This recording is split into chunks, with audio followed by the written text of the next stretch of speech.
If the category is Canadians and the answer is Vancouver woman who won $52,000, then the question has to be, who is Barbara-Anne Eddy?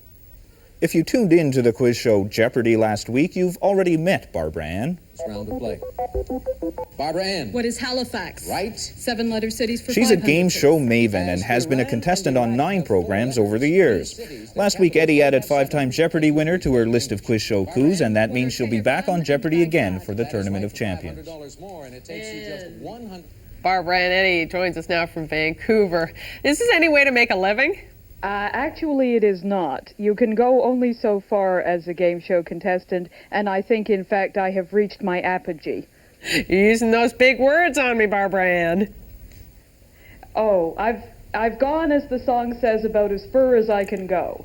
Now, you have won $52,000 on Jeopardy, but that's not the most you've ever won on a game show.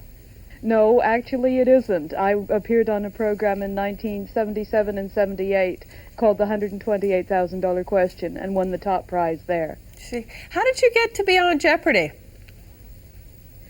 Well, it goes like this. You write to the producers and you say, I'd like to be on Jeopardy. They send you a letter back saying, when you're in Southern California, contact us and we'll make an audition time for you.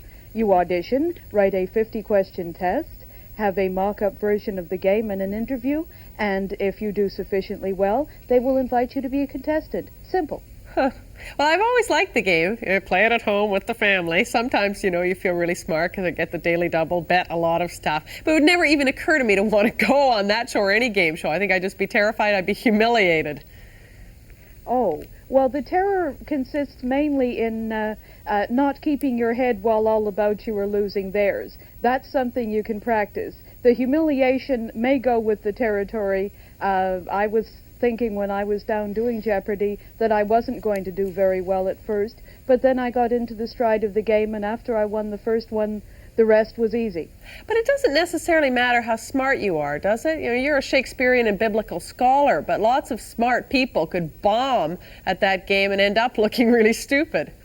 Well, I know from my own experience that it's rather difficult to get on the show, and I know that if people manage to do so, that they've got to have something on the ball. So, of course, the element of luck plays a great deal in it as well. I could have been asked many other questions from the ones I was, more difficult questions, more American-oriented questions. I was just lucky to get some of the questions I did. How paranoid are they about being absolutely clean and above board on those game shows?